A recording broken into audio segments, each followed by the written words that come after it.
Fíjense, mis hermanos, que ya ven que en la parashá de esta semana hay una frase muy importante que le dice Moshe al Eterno.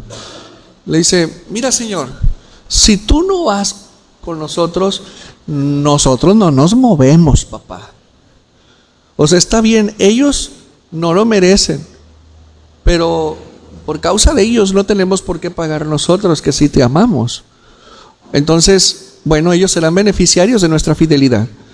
Por favor, Señor, si tú no vas, porque ya había dicho el Señor: lo siento, pero ya no los voy a acompañar.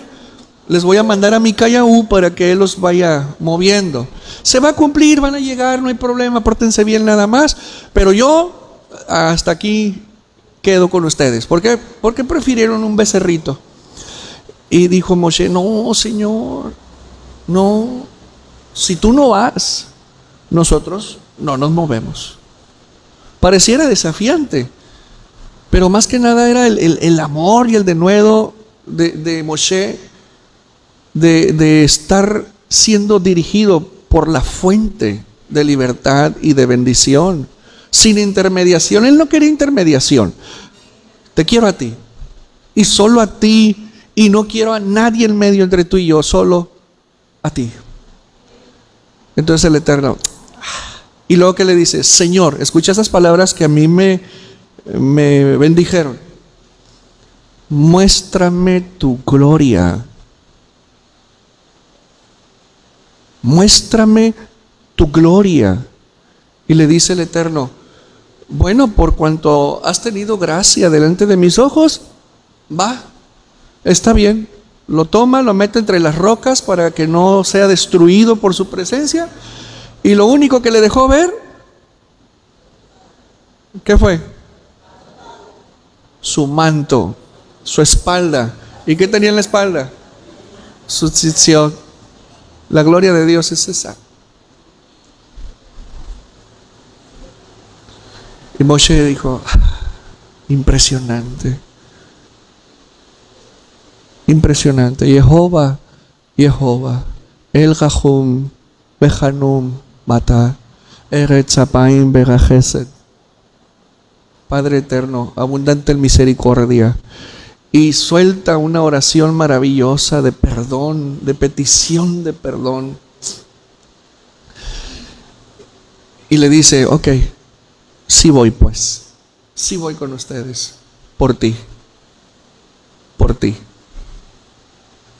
La parashá de hoy me llevó a pensar mucho acerca de el celo que debemos de tener por nuestra cercanía al Creador, y de todo lo que tenemos que hacer.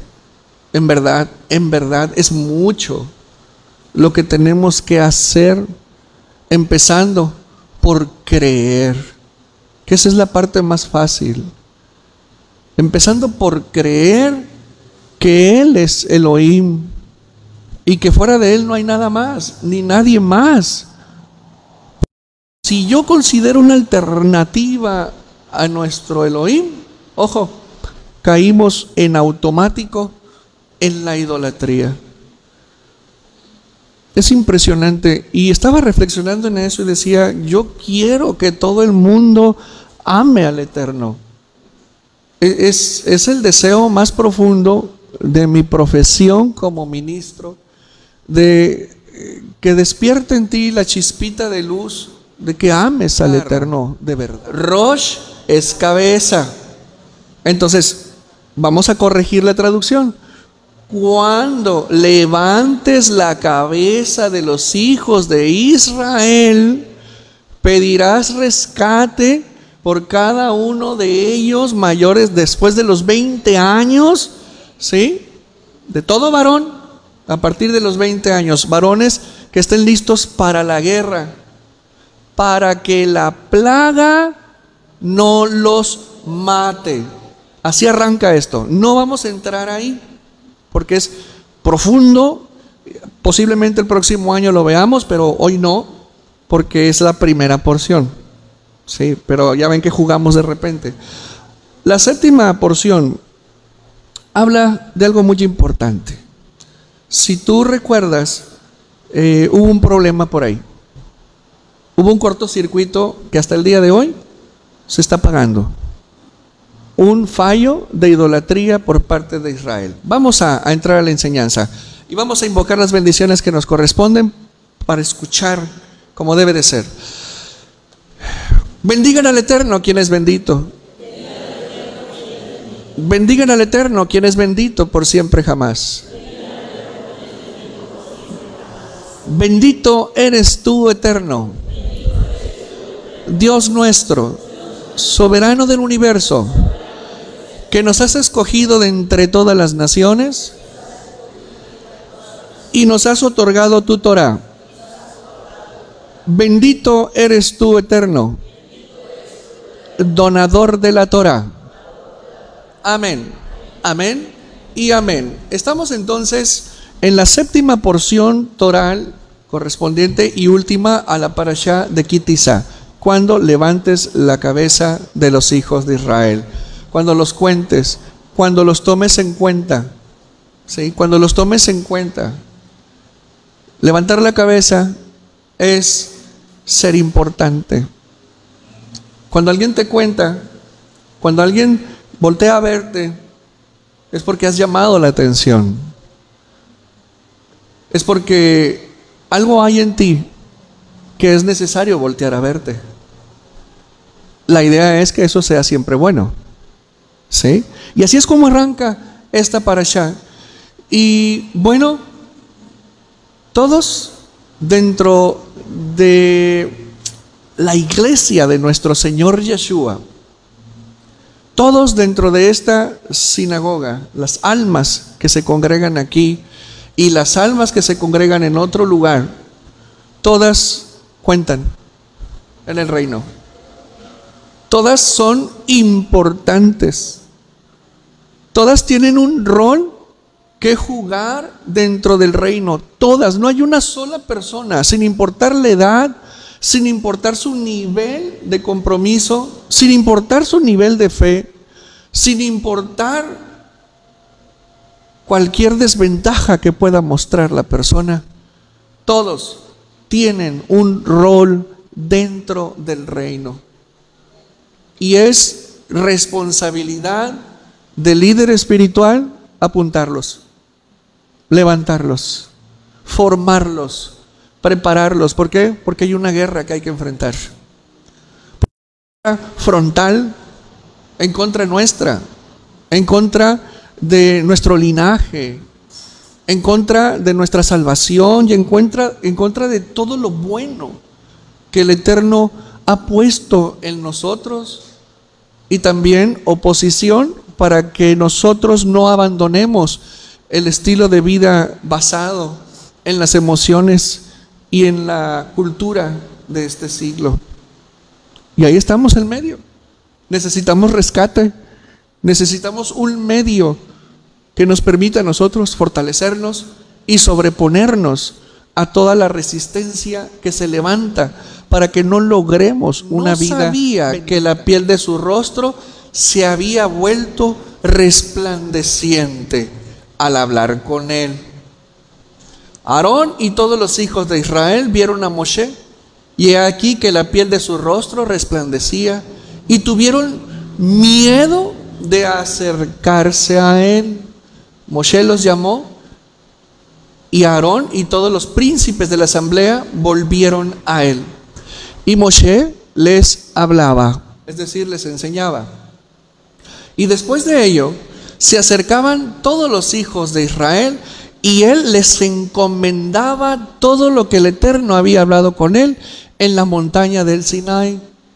Y cuando Moshe terminaba de hablar con ellos, ponía una máscara sobre su rostro.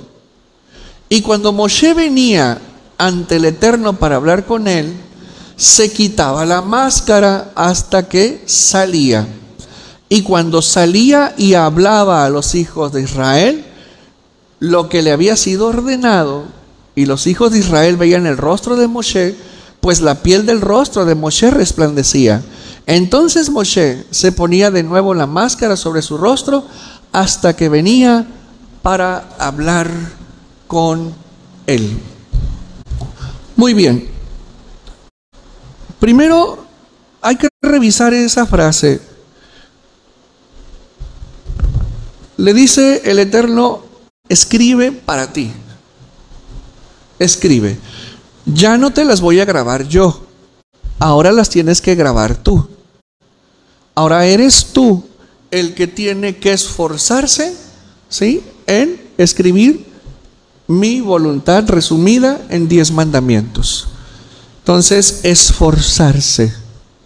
De ahí tenemos que aprender, familia, que si queremos nosotros avanzar en nuestra agenda espiritual, no te queda otra opción más que esforzarte. Esforzarte por cumplir la voluntad de Dios. ¿Y por qué se requiere esfuerzo?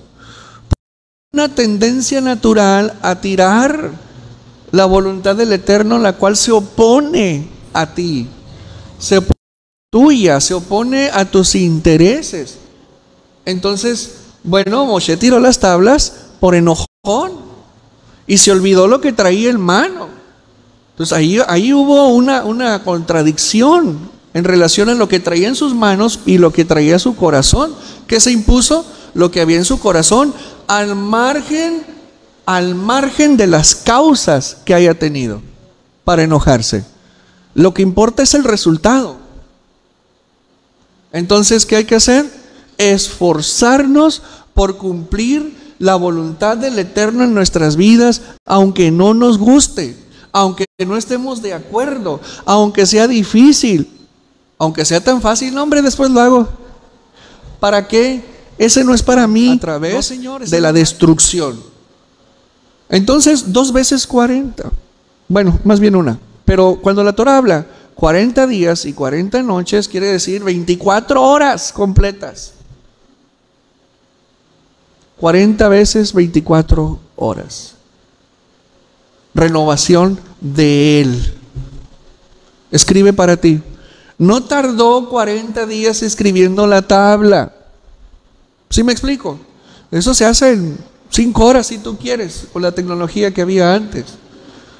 Y ya, ¿y lo demás? ¿Y los otros 39 días y medio? A estudiar, a prepararse, a entender, a comprender en el fondo de su corazón las verdades escritas ahí, acompañadas de un prolongado ayuno. Lo que este varón vivió ahí fue una especie de Shavuot. ¿Sí? Una especie de Shavuot que vivió ahí. Entonces, cuando él baja con otro nivel de conciencia. ¿Por qué? Porque al principio recibió las tablas ya hechas y ya grabadas. Pero ahora él se esforzó por grabarlas. ¿En qué? Ya no en zafiro. Pues no había zafiro en la mano. Piedra. Renueva en mí un corazón puro, en mi interior. ¿Qué son las tablas? ¿Qué son las tablas? El corazón. Porque el corazón, cuando está lejos del Eterno, es duro, como piedra que no siente nada.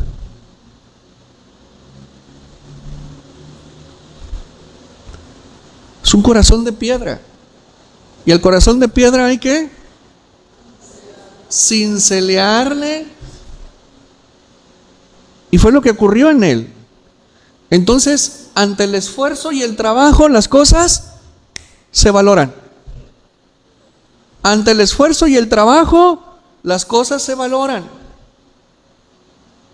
Yo les aseguro que esos 40 días que estuvo ahí, él entendió que lo que traía, si bien no tenía el mismo valor material, sí espiritual. ¿Sí me explico? Así nosotros debemos de esforzarnos, porque si la elevación fuera sin esfuerzo, ni siquiera nos animaríamos a elevarnos. Somos tan pesados en la carne que si es fácil, no lo hacemos. Y si es difícil, menos. ¿Cuántas veces hay que estudiar Torah? Toda la vida. Teología, ¿cuántas veces hay que estudiar? 7 años de estudio. ¿Por qué? Si estudiamos la primera vuelta en un año, no le vamos a entender. Segunda vuelta, no le vamos a entender. Tercera vuelta, no le vamos a entender. Cuarta vuelta, no le vamos a entender. Quinta vuelta, no le vamos a entender. Desarrollamos los atributos de santidad, de benevolencia, de bondad, de misericordia. Empezamos a desarrollar conocimiento, sabiduría, entendimiento, salud, fortaleza, vigor, ánimo, restauración, restitución. Recuperamos, avanzamos y nuestra calidad de vida, por ende, tiende a subir como consecuencia. Pero para eso, insisto, hay que elevarte. Si nos vamos a elevar con un corazón de piedra, está bien, pero dispuesto. Y te voy a decir la clave de la liberación total. Y esta es la parte que a nadie le gusta, o que no nos gustaba mucho. ¿Quieres ser liberado? ¿Quieres ser liberado? ¿Necesitas liberación? La única forma de que seas liberado completamente es una disposición completa a cambiar. A mayor disposición, mayor liberación. O sea, en nada de ser selectivos. Esto sí y esto no. No, señor. O le entramos, o mejor, quédate en la falda del monte. ¿Por qué? Porque no eres compatible con Hashem. Porque va a haber distancia entre tú y el Eterno. Y si tú te conformas con esa distancia, qué desperdicio pudiendo un poco de Hashem. Eso hace que las tinieblas se replieguen. Entonces, ¿qué tenía esa gente? Esos eran los sobrevivientes del becerro de oro. Y si tuvieron miedo, fue ellos retenían maldad y sabían que la maldad retenida les causaría la muerte. Ahora pregunto, ¿qué hubiera sucedido si no hubieran ejecutado a los idólatras? ¿Qué hubiera sucedido al ver a Moshe? Indiferencia. Tuvieron indiferencia ante la presencia del Eterno con ellos y fueron y fabricaron un becerro de oro. Miedo e indiferencia es lo mismo cuando alguien no quiere santificarse y apartarse para el Creador. Es lo mismo. Es apartarse del Creador cuando debiera haber lo contrario, amor.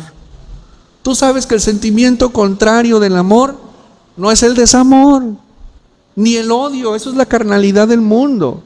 El sentimiento, la sensación contraria al amor es el miedo. La indiferencia y el miedo instintivo ante las cosas divinas no habla de otra cosa más de que la persona no quiere soltar. Y cuando alguien tiene miedo es porque se siente amenazada. Simple. ¿Se sintieron amenazados por el rostro de Moshe? Sí. ¿Se sintieron amenazados? ¿No querían soltar? Y tanto que no soltaron, que cayeron en el desierto. Y así hay mucha gente, indiferentes a la voluntad del Eterno. Otros dicen, no, ahí no me meto. No, ahí no. Y cantidad de justificaciones que caben en Estoy oyendo cosas. Debieras oír tú. Estar con un corazón abierto. Es humildad. Sencillez para aprender. Descubrirte la cabeza para aprender. Mujeres, ¿por qué se cubren la cabeza? Por humildad, respeto a Hashem. ¿Y cuándo se la descubren? Cuando no están ante la presencia del Eterno. Ahí lo tienen, muy sencillo. Todo el esfuerzo que hagas para elevarte y ayudar a otros a elevarse, te será contado por justicia para tu salvación. Ki Tisa. Dale un aplauso al Creador. ¿Aprendimos? ¿Aprendimos? Rico pan. Muy bien, vamos a sacar el vino añejo, el aceitito y el panecito de ajo. Ajo y orégano. Ajo y orégano.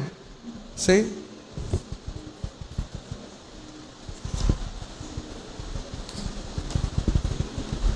Vamos a la lectura de los profetas y dice así: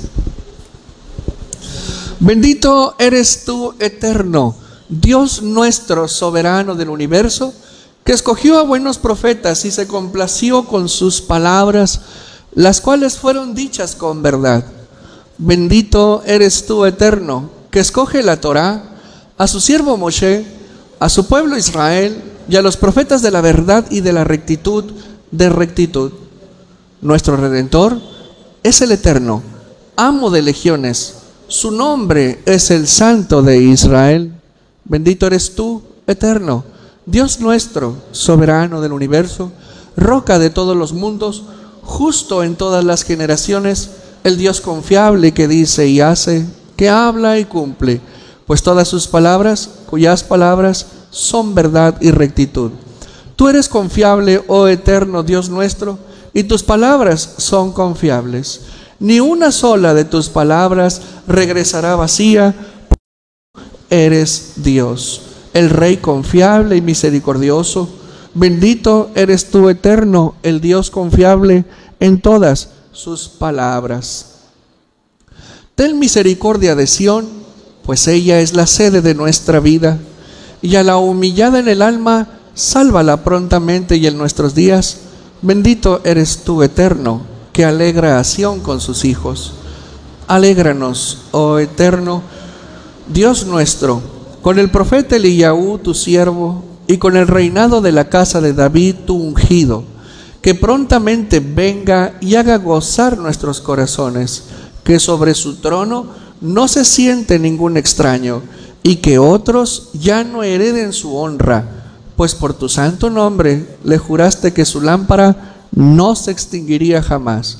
Bendito eres tú, Eterno, escudo de David. Por la lectura de la Torá, por el servicio del rezo, por la lectura de los profetas y por este día de Shabbat que nos has dado, oh Eterno, Dios nuestro, para santidad y reposo, para honra y esplendor, por todo ello, Eterno, Dios nuestro, te agradecemos y te bendecimos. Que tu nombre sea bendito en las bocas de todo ser viviente, continuamente y por siempre jamás. Bendito eres tú, Eterno, que santifica el Shabbat. Y decimos todos, amén.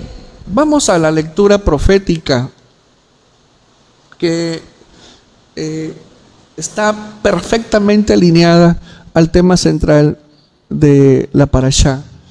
Estamos en Primera de Reyes, capítulo 18, verso 1 en adelante, y dice así: y sucedió después de muchos días, la palabra del Eterno vino a Eliyahu, es decir, Elías, en el tercer año, para decir: ve, muéstrate ante el rey Acab, y yo daré lluvia sobre la superficie de la tierra. Eliyahu fue a mostrarse ante Acab, y la hambruna era intensa en Shomron, Samaria. Acuérdense, el contexto histórico, geográfico, es que Israel ya estaba dividido en dos territorios, ¿sí? Lo que era Israel como tal, centro, norte, capital, Samaria. Israel, centro, sur, era Judá, capital, Jerusalén, y había 2 reyes, ¿sí? Entonces eso es producto de la iniquidad del rey Salomón y del rey David. Siglos atrás esto se hizo un lío tremendo y se dividió políticamente. Entonces el rey Acab en aquel entonces era quien gobernaba Israel desde su sede en Samaria. Y 3 años antes el Eterno le había dicho a Eliyahu: ve y dile a este rey impío, porque estaba casado con una bruja fenicia, cuyo nombre era Jezabel, que hay un chorro de púlpitos jezabélicos ahora. Y ella era bruja, y tenían por todo Israel altares a sus dioses, y habían corrompido toda la tierra de Israel con la idolatría. Entonces va y le dice primero: vive Yahweh, que estoy delante suyo, vive Yahweh, Dios de Israel, que estoy delante suyo, que no lloverá por 3 años si no es por mi boca. Y ¡zas! Que se vino la sequía. 3 años, ya no hallaban qué hacer, ¿sí? Entonces ya cumpliéndose el 3er año, el Eterno le dice al profeta: ahora sí ve y dile lo siguiente, que ahora sí va a llover. Como pueden darse cuenta, la profecía viene del Eterno, y quien pronuncia profecía dice las palabras del Eterno, y las palabras del Eterno siempre se cumplen. ¿Ok? Continúo. Y yo daré lluvia sobre la superficie de la tierra. Eliyahu fue a mostrarse ante Acab, y la hambruna era intensa. Y Acab llamó a Obadiah, quien estaba a cargo del palacio. Y Obadiah reverenciaba mucho al Eterno. Había sucedido que cuando Jezabel exterminaba a los profetas del Eterno, Obadiah tomó a 100 profetas y los escondió, 50 hombres en cada cueva, y los alimentó con pan y con agua. Acab dijo a Obadiah: ve por la tierra a todas las fuentes de agua y a todos los ríos, quizás hallemos hierba y mantengamos con vida a los caballos y a las mulas, y no quedemos cortados sin animales. Así pues, dividieron entre sí la tierra para atravesarla. Acab marchó solo por un camino, y Obadiah marchó solo por otro camino. Obadiah estaba en el camino, y he aquí que Eliyahu venía a su encuentro. Obadiah le reconoció y se echó sobre su rostro y dijo: ¿eres tú, mi señor Eliyahu?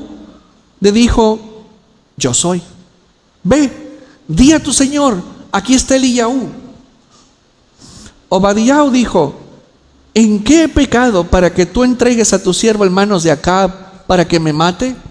Vive el Eterno tu Dios, que no hay pueblo ni reino hacia donde mi señor no haya enviado para buscarte. Y ellos han dicho: no está aquí. Y ha hecho jurar a cada reino y a cada pueblo que no te habían hallado. Y ahora tú dices: ve, di a tu señor, aquí está Eliyahu. Y sucederá que yo me iré de ti, y el Espíritu del Eterno te llevará a donde yo no sabré. Y yo llegaré para informar a Acab, y él no te encontrará y me matará. Y tu siervo reverencia al Eterno desde mi juventud. ¿Acaso no se le ha dicho a mi señor lo que hizo cuando Jezabel asesinaba a los profetas del Eterno? Que de los profetas del Eterno escondía 100 hombres, 50 en cada cueva, y los alimenté con pan y agua. Y ahora tú me dices: ve, di a tu señor, aquí está Eliyahu, y él me matará. Eliyahu dijo: vive el Eterno, amo de legiones, delante de quien me he parado, que hoy me mostraré ante él. Entonces Obadiah fue al encuentro de Acab y le informó. Y Acab marchó al encuentro de Eliyahu.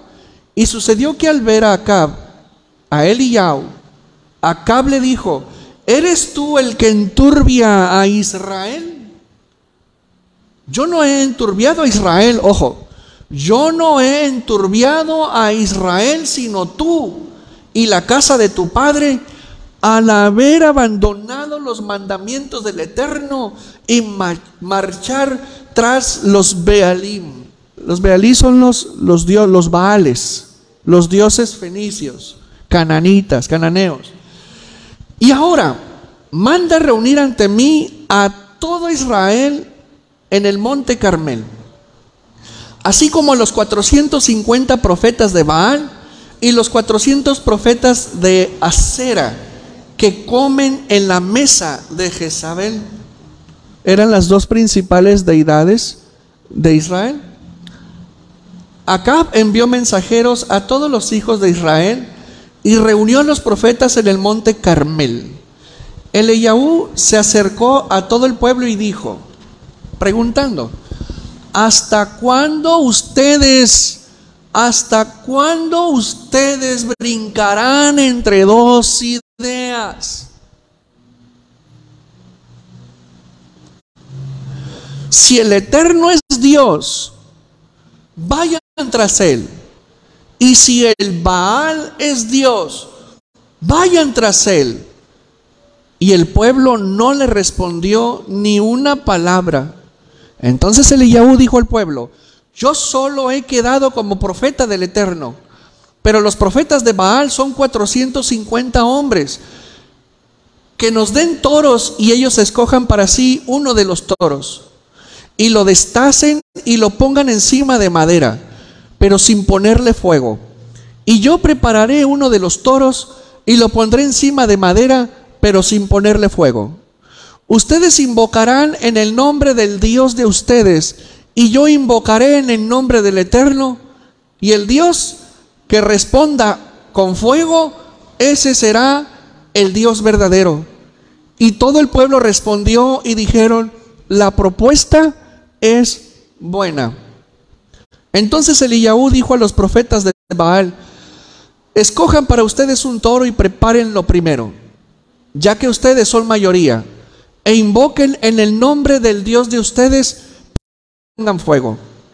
Ellos tomaron el toro que él les dio y lo prepararon e invocaron en el nombre del Baal desde la mañana hasta el mediodía, diciendo: Baal, respóndenos. Pero no había voz ni quien respondiera. Y danzaron junto al altar que él había hecho. Y sucedió que al mediodía Eliahú se burló de ellos y dijo: no, que no, papás. Invoquen en voz alta, pues Dios es. Quizás está platicando o persigue a sus enemigos. Quizás está de viaje o está dormido y se despertará. Ellos invocaron en voz alta y se hicieron cortes en la carne según su costumbre. O sea, se cortaban los brazos, ¿sí? Se cortaban las piernas, las ingles, y la sangre que salía la embarraban en las manos y la levantaban al Dios de ellos, según su costumbre, con espadas y lanzas, hasta que corrió la sangre sobre ellos. Y cuando transcurrió el mediodía, siguieron profetizando hasta la hora de la ofrenda de la tarde, pero no había voz ni quien respondiera o escuchara. Entonces Eliahú dijo a todo el pueblo: acérquense a mí. Todo el pueblo se acercó a él y reparó el altar demolido del Eterno. Eliahú tomó 12 piedras, conforme al número de los hijos de Jacob, a quien había venido la palabra del Eterno, para decirle: Israel es tu nombre. Con las piedras construyó un altar en el nombre del Eterno e hizo una zanja, cuya medida era como un plantar 2 seim de semillas alrededor del altar. Arregló la madera y cortó el toro y puso los pedazos encima de la madera. Y dijo: llenen 4 cántaros con agua y viértanla sobre la ofrenda de ascensión y sobre la madera. Y dijo: háganlo una segunda vez. Y lo hicieron una segunda vez. Y dijo: háganlo por tercera vez. Y lo hicieron por tercera vez. El agua fluía alrededor del altar y también la zanja estaba llena de agua. Y sucedió a la hora de la ofrenda de la tarde, el profeta Eliyahu se acercó y dijo: Oh Eterno, Dios de Abraham, Isaac e Israel, hoy se sabrá que tú eres Dios en Israel y que yo soy tu profeta, y que por tu palabra he dicho todas estas cosas. Respóndeme, oh Eterno, respóndeme, y que sepa este pueblo que tú, el Eterno, eres el Dios verdadero, y así harás que su corazón se dé vuelta de ir hacia atrás.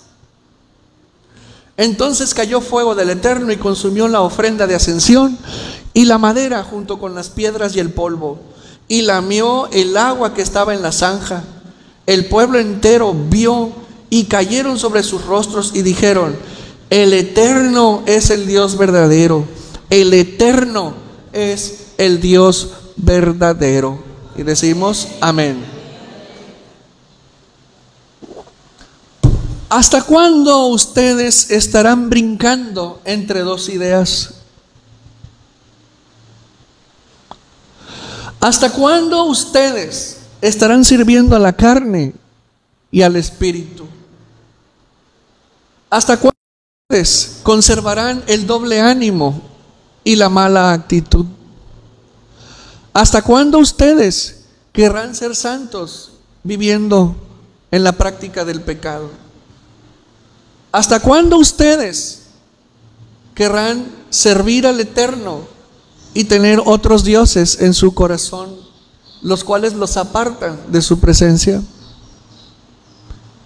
Pues, de ser así, ¿cuál es el objeto de tu idolatría? ¿Qué sentimiento? ¿Qué sensación? ¿Qué pasión? ¿Qué objeto? ¿Qué situación es objeto de idolatría de tu parte? ¿Qué hace que pospongas tu oración? ¿Qué hace que pospongas tu estudio? ¿Qué hace que pospongas cumplir mandamiento? ¿Qué hace que pospongas entregar tu vida? ¿Quién es el que ocupa tu corazón? ¿Quién es el que hace? ¿O qué es lo que hace que tu vida no esté completamente entregada al Eterno? ¿A quién le has dado derecho de tu altar para seguir el mal delante del Eterno y querer recibir su bondad? ¿Hasta cuándo estarás entre dos ideas? ¿Hasta cuándo estarás vacilando? ¿Hasta cuándo, pueblo del Señor? ¿Hasta cuándo seguirás haciéndole caso a la carne? ¿Hasta cuándo seguirás reteniendo para ti tu vida? Pues ¿no te ha sido dicho que aquel que quiera salvar su vida la perderá, y aquel que la pierda por voluntad propia la salvará? ¿Por qué entonces no has hecho que tu vida se pierda en las manos del Eterno? No lo hagas. Tú eres mucho más valioso de lo que o de quien sea que tú pongas tu confianza. No puedes caminar por la vida con doble ánimo. No es conveniente que tu confianza esté dividida entre el Creador, y cuando no lo sientas y cuando no lo veas, lo pongas en el hombre, en las situaciones o en la fuerza de tu mano. ¿Quién es tu Baal? ¿Qué es tu Baal? Es hora de reflexionar, Israel. Es hora de purificarse y de limpiarse de toda impureza que la idolatría trae. No es necesario que te inclines ante una imagen para decir que no eres idólatra, sino es suficiente que le permitas a una sensación, a una persona, a una ocasión, a una situación que te haga descender del Eterno. Con eso es suficiente para que tú seas considerado un idólatra ante el Eterno. Escucha, Israel, Yahweh nuestro Elohim, Yahweh uno es, y ante Él solamente inclinarás tu corazón, ante Él solamente doblegarás tu voluntad, ante Él solamente te entregarás. Puesto que el día que quieras salvación, Si continúas así, esa persona, esa cosa, esa situación, seguramente estará de viaje, seguramente estará dormido. Y cuando busques ayuda, no habrá respuesta. Dale un aplauso al Creador.